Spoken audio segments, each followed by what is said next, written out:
Welcome back to the London Futurists podcast.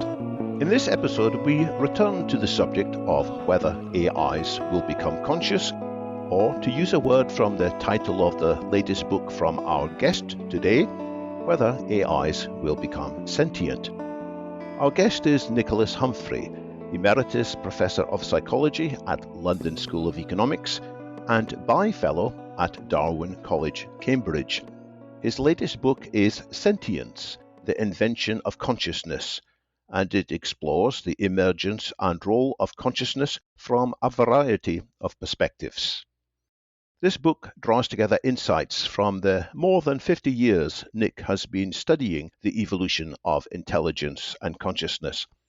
He was the first person to demonstrate the existence of blindsight after brain damage in monkeys, studied mountain gorillas with Dian Fossey in Rwanda, originated the theory of the social function of intellect, and has investigated the evolutionary background of religion, art, healing, death awareness, and suicide. Amongst his other awards are the Martin Luther King Memorial Prize, the Pufendorf Medal, and the International Mind and Brain Prize. Nick, welcome to the London Futurists podcast. Pleasure to be with you. Thank you very much for joining us, Nick. Nick, to add to the brief information about you in the introduction, what else should our audience know about you? I might add that I made myself a promise back in 1965 that I'd solve the problem of consciousness before I died. 50 years, 60 years later on, I hope I'm closer to it. Whether I've solved it or not, I'm not quite sure. It's a poignant moment for me because my best philosophical friend, Dan Dennett, died last week. I'd seen him and we've been talking about consciousness in a few days before that. We were still disagreeing about it. So either Dan didn't solve the problem of consciousness before he died, or I still have a chance to. But we'll see how it goes. Can you characterize the essence of your disagreement with Dan Dennett? Well, we agree about so much that it's almost churlish to point to the differences. But Dan and I have long held different views about whether or not consciousness should meaningly be described as an illusion. We'll get in our discussion into the varieties of consciousness which we have to consider, but the central issue for me, and I think a good many other people, perhaps not for Dan, has been the question of phenomenal consciousness, qualia, the experience of redness and sweetness and the taste of wine and so on. What the special quality of that consists in has been, of course, a huge problem. It's even been described as the hard problem. I don't think that's a good characterization either. But Dan, prompted, I think, a bit by me, has come to the conclusion that the whole thing is an illusion. Some years ago, I suggested an analogy for qualia and the problem of phenomenal consciousness. It was the real impossible triangle, that object invented by Richard Gregory, which, when you look at it from the right point of view, appears to be impossible. It appears to be a Penrose triangle, though in fact it's a perfectly good, solid piece of wood, which has just been bent in a particular way. But you put it in the right position, and you look at it, and you can't get away from the illusion, surely it is an illusion, that in fact it's an impossible object in space. I thought, well, that may be a good way to think about qualia and about phenomenal experience. But the reason I've left that behind is I think it was a strategic mistake to call it an illusion. An illusion suggests that it's a mistake, that somehow we've got things wrong. I think now that phenomenal consciousness is not a mistake. I think it's a very cleverly and carefully designed phenomenon of nature, which in fact serves a very important role in our lives. It's how we feel about what it's like to be sensing red or feeling pain or whatever it may be. And that's a real phenomenon, with all its bells and whistles of these extraordinary moral magical effects which it seems to have. That is how we feel about it. And as that, it actually affects our behavior. It's a very significant part of our own psychology to believe that we have selves which are kind of constituted based on this sense of this magical experience which lies within us. Dan, by calling that an illusion, Keith Frankish has also been pushing very hard for that terminology. I think it really is dismissing its importance. And is certainly going to be taken as dismissing its importance. People regularly say nowadays that Dan doesn't believe in consciousness, that he's eliminating it. I don't think he'd say that. He says it's an illusion in good standing, like seeing a UFO might be. It's a real experience. But I think it's much more than that. I think it's not a mistake. I think it's a very carefully designed piece of phenomenal experience designed by nature because it served us and our ancestors very well. This raises, of course, the question of what and why it could possibly become a feature of the experience of an artificial machine. And we're going to be talking about that. Before we get into that, Nick, let's just dig into a little bit this Dennett claim about consciousness being an illusion. I think he's often thought of as claiming that the experiences we all have, we're not actually having them. And I don't think that's quite right, is it? His claim, I think, as I understand it, is that there is no central self which coordinates and is a locus for all these experiences. He doesn't deny that the experiences happen. He just thinks that they're not part of a coherent entity. And I think that's probably where you disagree with him. Is that right? Well, I think he's saying two things. He has, at various points, denied the existence of the self. And I think that's not a useful thing to have done either, because the self is, in fact, a construct which serves us very well. To dismiss it is actually to dismiss one of the best explanatory concepts we have for explaining how we behave. He and I have both written papers about the self and multiple personality disorder. In one of our papers, we actually said, well, the self is rather like the head of state of a nation. The self actually has a role as the spokesman, as the kind of channel through which decisions are made and petitions made, etc., etc. So it has a real functional role. But I guess he would have a problem with that because he'd say that's like saying there's a homunculus sitting behind all these experiences and in some sense organizing them. I guess he would deny that homunculus exists. Is that right? Well, it is a bit like that, and that's what it feels like.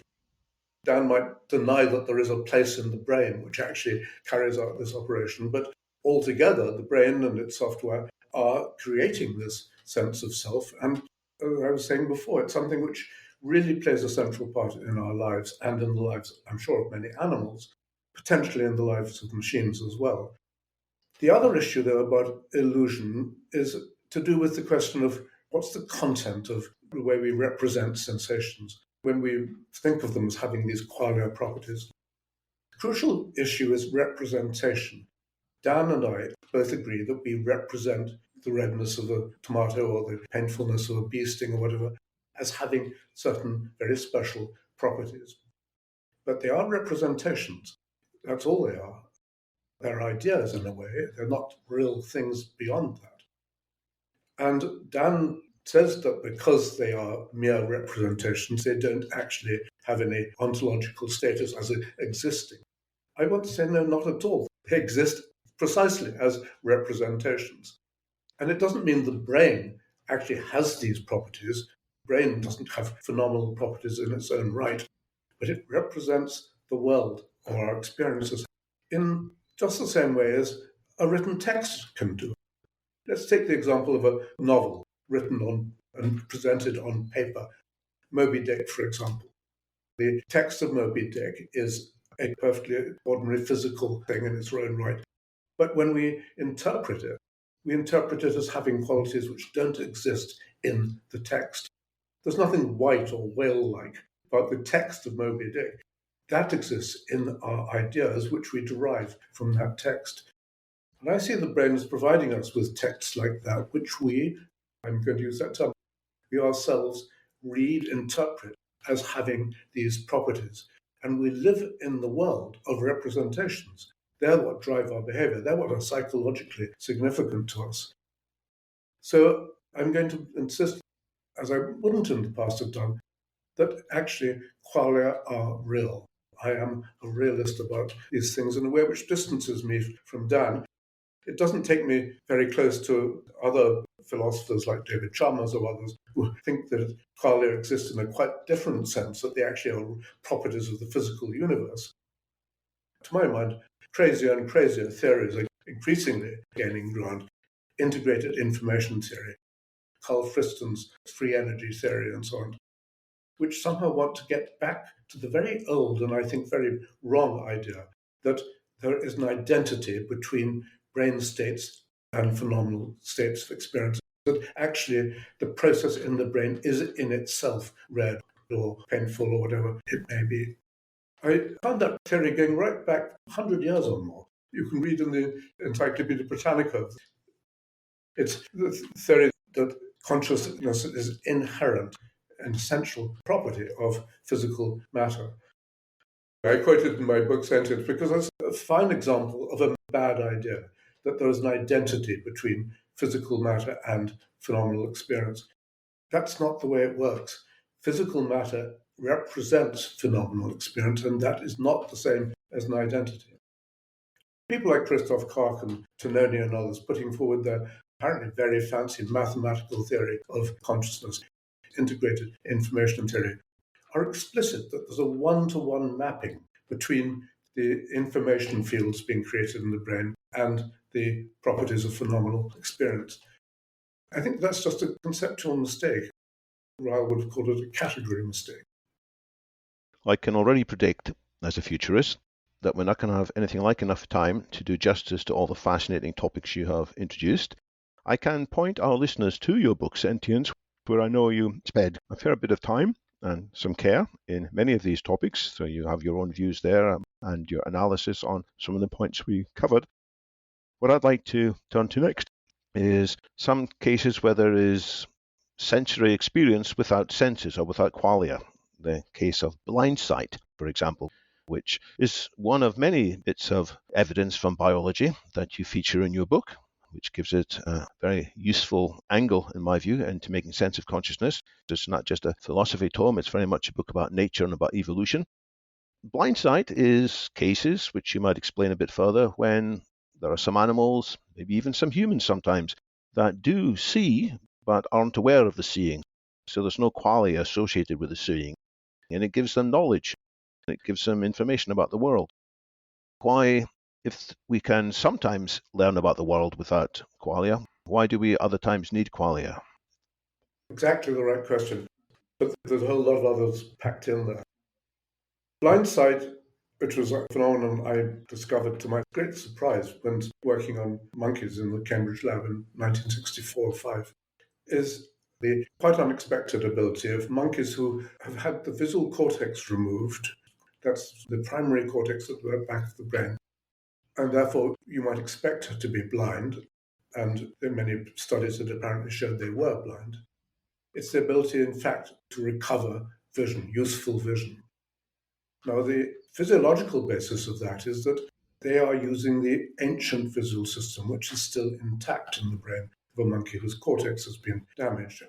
All mammals have two visual systems, an ancient one, which is the visual system of frogs and reptiles and fish and so on, which goes to the midbrain, and then the secondary one, which is developed to go to the cortex. Helen, my monkey, still had her midbrain system intact. And I had a hunch that, in fact, she might be capable of using her eyes in ways which perhaps even she hadn't realized after the operation. I met this monkey, by the way, a year and a half after the operation when I came to join the lab, so I wasn't responsible initially for the research. But anyway, she intrigued me, and I decided to spend time playing with her, working with her, to see if I could possibly coax her into using her eyes again. And to my astonishment, Larry Weisskranz, my supervisor's astonishment, within a couple of days, I demonstrated that she actually had pretty good spatial vision. She could reach out and take things from my hand and so on, just using sight. I worked with this monkey for the next 7 years. By the end of that, if you'd seen her, you wouldn't have thought there was anything abnormal about her. She could run around a room picking up objects, avoiding obstacles, catch a fly as it went by. And it seemed that all her vision had returned. The question is, what was her vision like at that point? I had anxieties. I had questions about it. various things suggested to me that she didn't really believe that she could see. For example, if she was frightened or upset by some stranger in the room, she would revert to being blind. She'd bungle around, bumping into things and so on. It seemed she could only see if she didn't try too hard to see. At that moment, we didn't have any comparable evidence from human subjects. But I suggested to Weizsäcker that if he was to look at human subjects with damage to the visual cortex and asking different kinds of questions, something remarkable might emerge from it. And Larry took the cue from this monkey. And in fact, then when he had the opportunity to examine a human patient with damage to the visual cortex, instead of asking him directly, what can you see, said to him, look, supposing you could see, I know you say you can't, and of course I take your word for it, but supposing you could, just guess, what would you be seeing? Where's this light I'm holding up here? What's the color of this object? What's the shape of this pattern I'm showing you now? And the patient, to his astonishment, guessed correctly again and again and again. So here was a situation where we had apparently a human patient who had perception but without sensation. So far as he was concerned, it wasn't like anything to have vision. His way of characterizing it was, it really has nothing to do with me. I know I can see, you've shown me, but it's not me that's doing the seeing. Now, I think that's a very important insight. We may come back to what that means later on. But to come to the main point I want to make about blindsight, all these early cases in humans involved restricted lesions to the visual part of the brain. So the patients could all see in part of their visual field, but not in the blind part of the field. Only very recently have we had access to patients who have had complete visual cortex destruction, like the monkey Helen had done. And here's what's remarkable. They show capacities approaching what I found with the monkey, an ability to walk around, to use vision in useful, adaptive ways. And what's interesting is that they don't say they're unaware of it, that they're unconscious. They say there's nothing it's like. All the old phenomenology is gone, but nonetheless they know they can see. They can tell what they see. A patient, TN, was looking at some patterns we showed him on screen. Actually, it was an illusion on screen. And he said, I see that. A doll is walking across the screen there. Oh, but look, he's walking, but he's not moving. All these interesting introspective accounts of what the patient was seeing suggests to me that we should go more than just saying this is perception without sensation. This is some kind of cognitive consciousness without perception. And I think that to use the term consciousness isn't inappropriate there. The patient has insight, introspective knowledge. Isn't it interesting, Nick, that when animals can understand the world without using the sense that they normally would use to understand the world, so they lack the visual internal representation, isn't it interesting that their minds don't create a new way of modeling what they are perceiving, what they are understanding? It makes me think of the superhero character Daredevil, who is rendered blind but sees the world using some sort of strange radar sense. It's interesting that the mind doesn't just recreate a world, a model of the world, using these inputs. Well, I think it does. I think that if the damage to the visual cortex had occurred at birth, these monkeys, or human case to that matter, would almost certainly have a world model based on vision.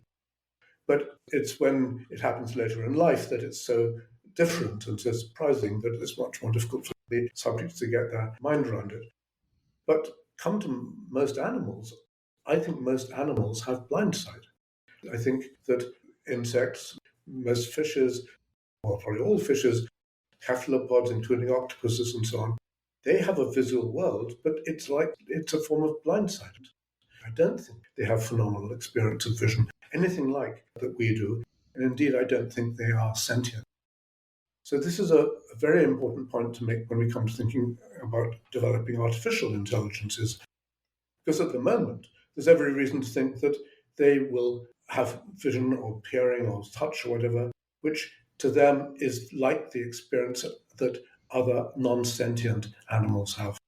They will have blind sight. They will have blind touch, blind smell, if I can use those expressions. so that they will be able to use information. They already can, of course. A lot of robots can use visual information and can build up a world model of a sort based on a visual space. But at the moment, there's no reason whatever to think that they have sensations, that they have any qualitative characteristics, anything like we do, therefore that they're not phenomenally conscious. And I think that is the present state of most animals, excluding, I describe why in my book, excluding mammals and birds. I think we are the only sentient animals. All other animals are, in a sense, zombies. They are cognitively conscious, but they don't have any phenomenal consciousness. And what experimental evidence or observational evidence could you point to that would back up certain animals being sentient and others being zombies? That's absolutely the most important question, and probably the one we're least advanced on. People, of course, have been trying to think what would be missing if phenomenal experience was not there, but all these other cognitively conscious aspects of perception and decision-making and so on were present. I've approached the issue by basically trying to put myself in the place of someone with blind sight or blind touch or whatever it is, and asking myself, well, what would be missing in my life? Because in the end, that's going to have to be the touchstone. We are the only creatures who directly understand what phenomenal consciousness is like. And so we should be asking that question of ourselves, what would it be like if we didn't have it? The conclusion I come to, the general conclusion, is that what would be missing would be our sense of self. I'm not, of course, the first person to suggest that sense of self centers around sensations. David Hume, the great Scottish philosopher, notoriously said that all he could discover when he tried to think about his own self was a bundle of sensations. He was very disturbed by that. I think he shouldn't have been, because I think to be a bundle of sensations is an extraordinary thing to be. Sensations have these astonishing, phenomenal properties, and we can celebrate and be surprised and think of our good fortune to have a self centered around such a magical form of experience. It really changes our lives, and it makes us think of ourselves in ways which we would never begin to think of otherwise. It gives us a sense of our own importance, even our own metaphysical importance. It gives us a sense of how we might even survive the death of our brain and so on, because it seems so solid and central a phenomenon, this phenomenal self. It gives us that, boosts our self-esteem, so it increases individualism. But it does something equally important. It also increases mutualism, because one of the first discoveries we make once we begin to think of ourselves like that is that it's not just us. Everything suggests that our fellow human beings have a comparable center of self based on similar phenomenal experience.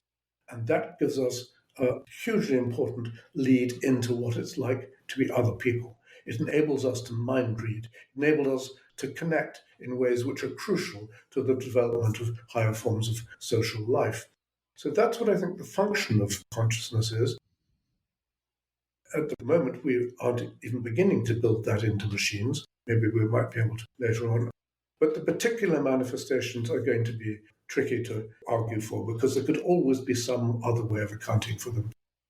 Not always, but I think in many cases, the devil's advocate could say that chicken or that fish doesn't have a sense of self. It's just as if it has a sense of self.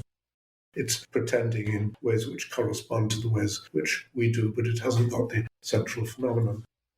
So I've been looking at a variety of sub-tests which have to do with precisely whether the animals do think of themselves as individual entities with a core self which guides their behavior, whether they lend out that sense of self to others and attribute similar selfhood to other beings, whether we think of other humans and other animals as having mirror selves, whether we have got a theory of mind to which sensations and qualia seem to be a central part of. It's much easier to do that with humans whom we can communicate directly with, and we can share subtle cues to what's going on there, whether it's poetry of sensation or the surprising illusions and so on, or oddities like multiple personality disorder and so on. But this isn't a new thing. I wanted to bring up this with you because I think it's really an important thing to discuss in terms of AI. Daniel Dennett argued that since we can't be auto-phenomenologists about other creatures or other machines, we have to be hetero-phenomenologists. He meant since we can't directly access in its own right the experience of others, we have to look at it from the outside. We have to find alternative ways in. And back in 1965, when I was experimenting with Helen discovering blindsight, I was very much struck by a novel, Michael Frayn's The Tin Men. It's a tremendously prescient novel about the development of robots and computers back in 1965. Let me tell this story. I thought I'd bring this up with you. In his story, there's a man called Macintosh, who is the master of computers, and he's programming computers to pray. Part of the plot of this is that this company exists in order to do all the boring things we have to do in life and get handed over to machines. One of those things he thought would be to pray and waste time talking to God. Well, he called it automatic devotion. Now, a colleague objected that if a man prays, a man really means it, or a man or woman really means it. But in the case of a machine, it would just be as if praying. And Macintosh replies, no, of course the computer means it. Or at any rate, it would take a damned complicated computer to say the words without meaning them. I mean, what do we mean by mean? If we want to know whether a man or a computer really means, "O Lord, bless the Queen and her ministers," we look to see whether it's grinning insincerely or ironically as it says the words. We try to find out whether it belongs to the Communist Party. We observe whether it simultaneously passes notes about lunch or fornication. If it passes all those tests of this sort, what other tests are there for telling if it means what it says? I think that's a remarkably prescient passage for us now considering real examples of computers which are beginning to pray and make love and pretend to have relationships with us and so on. We need to look at all these other telltale signs.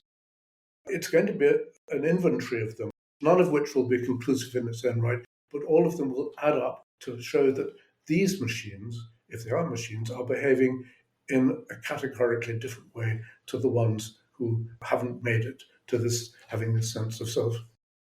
So this suggests, Nick, that you do take seriously the idea that AIs may become conscious in the foreseeable future. Absolutely. Which actually surprises me. I thought you'd be more skeptical about it. Do you have any tests in mind for determining whether they have? Well, foreseeable future is, of course, a movable feast. I don't foresee it happening at all soon. And the reason I don't see it happening at all soon is because it won't happen unless the engineers design the machines to have phenomenal consciousness. Nature's natural selection has spent hundreds of millions of years designing it into the brains of creatures like ourselves, chimpanzees, and parrots for that matter. And nature has done that. Natural selection has done that because it proved to make a difference to these creatures' lives in ways which led to their genes spreading and so on. That's the only way that biological evolution can occur. And it has occurred, and it's now present. It's happened because from early on, in certain lines of animals, including mammals in particular, social life became the crucial determinant of success. Social life requires great intelligence. I've written for a long time now about the importance of intelligence, social intelligence, in the development of the brain, and what a step that was in the evolution of animals like ourselves.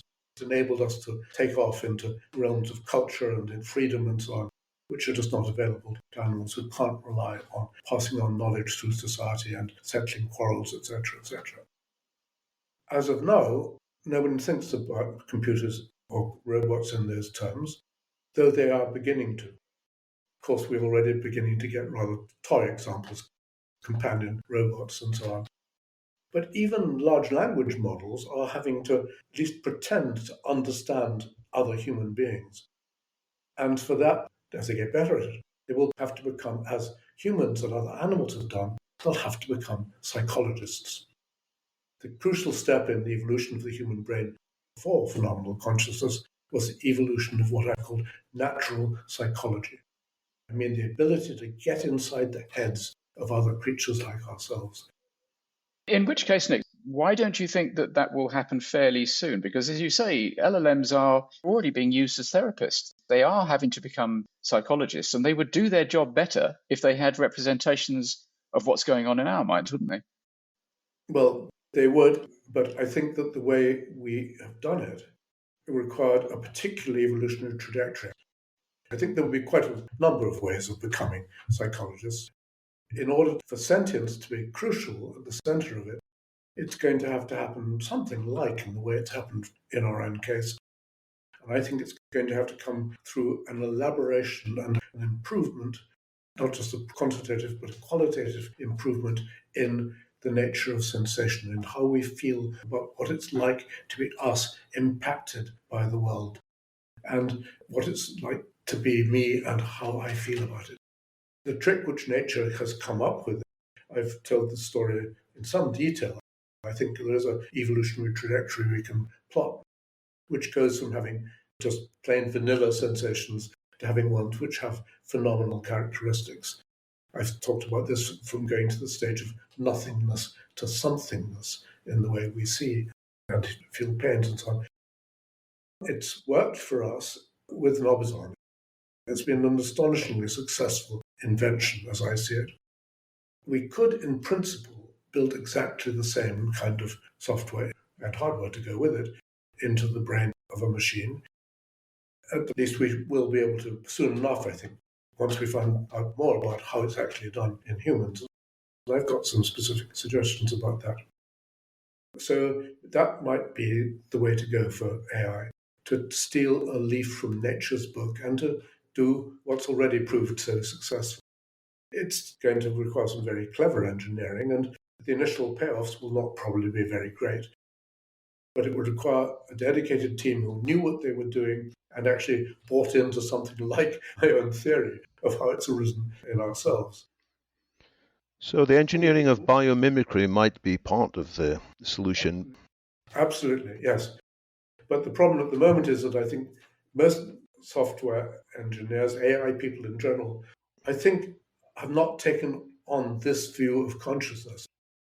They tend to line up with the panpsychists and the dualists and so on and assume that somehow the sentience, phenomenal experience, will just emerge as we get more and more complex machines. It's just going to come with the territory.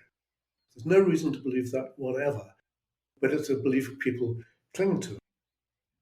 Adil Seth, discussing these same issues with you on the Futurists podcast. He's a very, very good scientist, but he says openly that he doesn't know what produces this extra dimension to experience. And he just assumes that as we mimic the intellectual capacities of the brain and give it more and more degrees of cognitive capacity and cognitive consciousness, then out of the blue, these machines will develop and suddenly they'll wake up and say, gosh, look what's happened. I never expected this to come about. I don't think that's going to happen. I think it will have to be specific, intended design, if and when we go about it. And we will then have to think about the payoff for it and the possible dangers of it. Two reasons to worry about it. One is that, of course, it makes us very unhappy a lot of the time. We have the great sense of who we are, what kind of phenomenon it is to be us. But with that goes the possibilities of suffering, along with pleasures, which are only in a utilitarian kind of equation. Some people argue that the pains of life outweigh the pleasures and that we would be irresponsible to introduce those sorts of dimensions of experience to a machine whom we couldn't guarantee is not going to end up in a life of permanent torture, for example. Nature and evolution, of course, has balanced it in our case, because if we were tortured all the time, we wouldn't go on living. So, in a sense, there's always been a positive balance to experience, even to the experience of pain. I'm fascinated by the fact that pain is not always negative. Pain can be one of the most life-affirming experiences we ever have. There's a wonderful story of the climber in the Andes, Joe Simpson, who was cut loose by his companion after he'd had a fall, fell another 300 feet into a crevasse, was knocked unconscious. He came to and felt this searing pain in his leg and said to himself, God, I'm alive. And he said, a pleasure just spread right through his body. He knew he had come back. Although I'm not entirely sure he wouldn't have had exactly the same happiness if he'd come back to consciousness without the pain. I think he was going back to consciousness that was the joyful experience.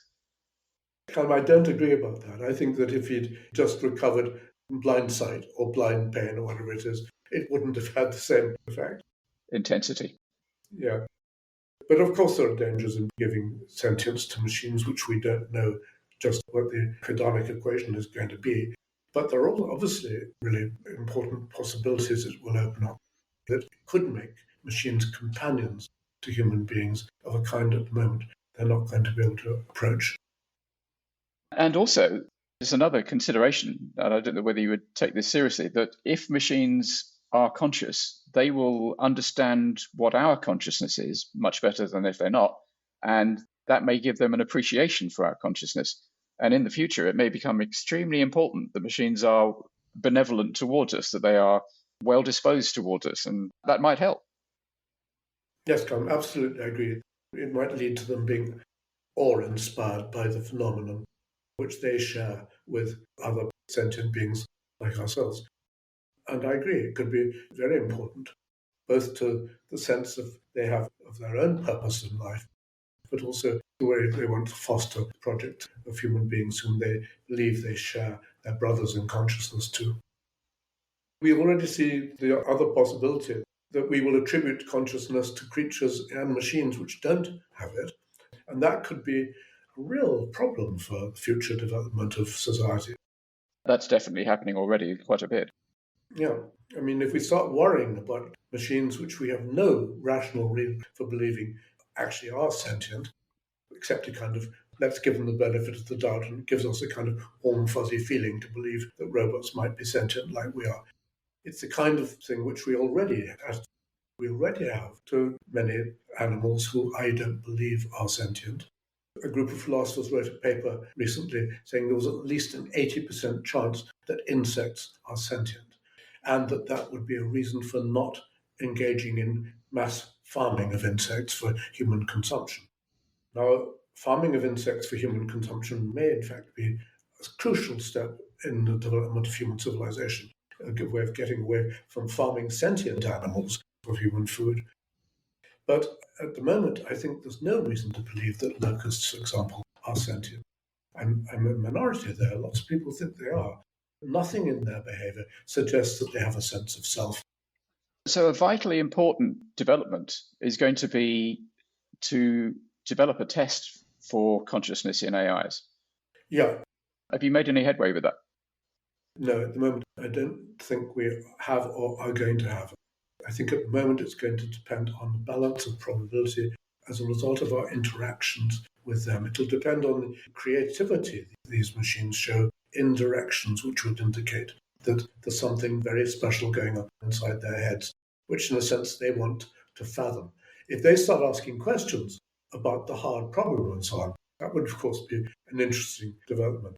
If they develop ideas about an afterlife and the importance of providing for their brother and sister machines in the life beyond the dump, that would suggest that they have a sense of self which corresponds in some ways, in important ways, to our own sense of self, and which has been such a crucial adaptive role of consciousness in humans.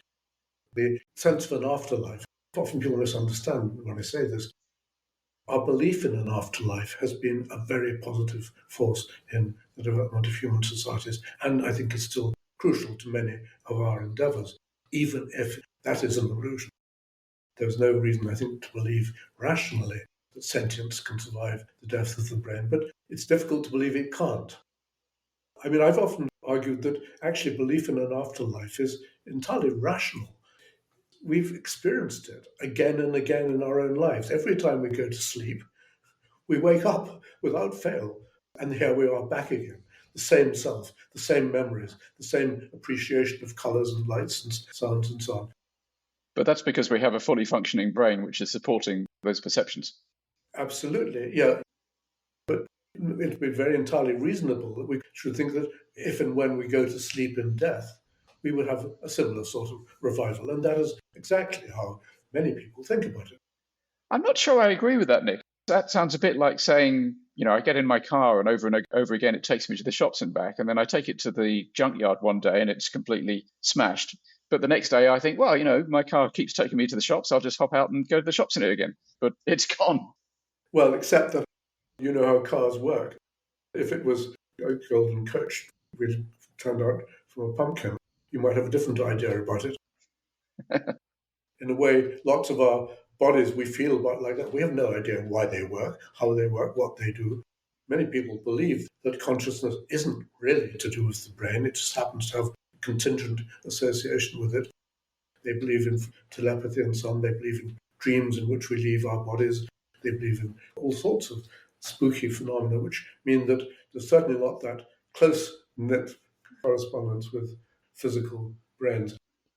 I have two great friends in philosophy. Dan Dennett has been my greatest friend. But for many, many years, I've been close to Rupert Sheldrake. We were at university together. We've shared all sorts of things. I've even advised him on his experiments. And Rupert, nothing could shift his idea. He's a very clever scientist. But he believes consciousness has very little to do with the brain. It extends outside the brain. It can even have causal powers outside the brain. So you can look at somebody and make them turn around just by conscious will. He's a fascinating character. Yeah. I confess I had a preview of his first book before it was released, A New Science of Life, 1980 or thereabouts, maybe. Did you? There was a group of people in Cambridge with quite radical ideas, Alternative Natural Philosophy Association, ANPA, which I briefly interacted with. Epiphany philosophers, do you mean them? Richard Braithwaite. Yes. Well, it's been part of my argument, some of the evidence we have for what phenomenal consciousness does for us is that it encourages us to hold the most bizarre ideas about our own importance and about how consciousness actually exists as a kind of metaphysical entity in its own right, which has very little to do with the physical world, because it seems to be so distant from it. It seems there is such an extraordinary explanatory gap.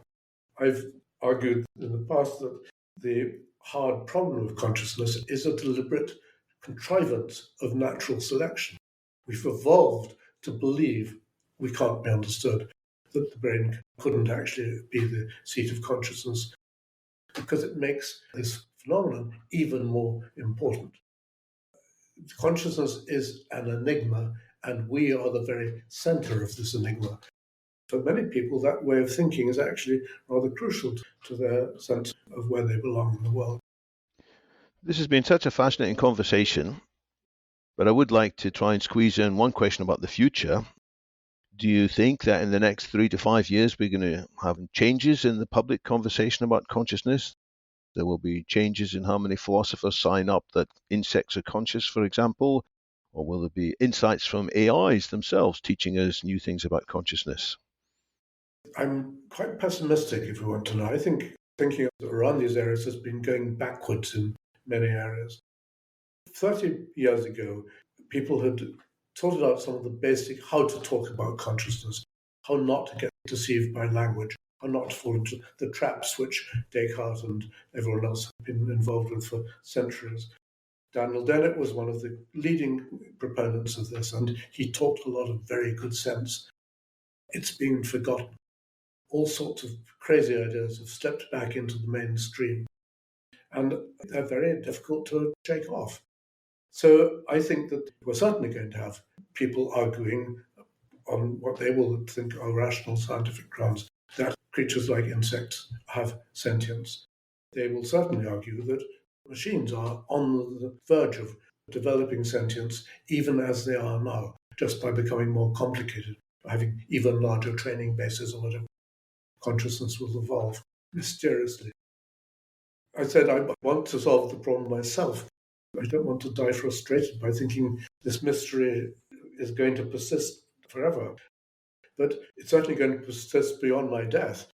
My ideas are not mainstream. I'm, of course, persuaded that they should be.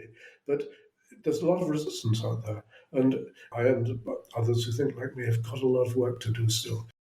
So I think the thinking around AI and consciousness is not necessarily going to be well developed or particularly useful to the future of science and AI. In the end, we'll get there. I suspect it's going to depend more and more not on what philosophers or ethicists think about it, but on the tricks which the engineers actually come up with.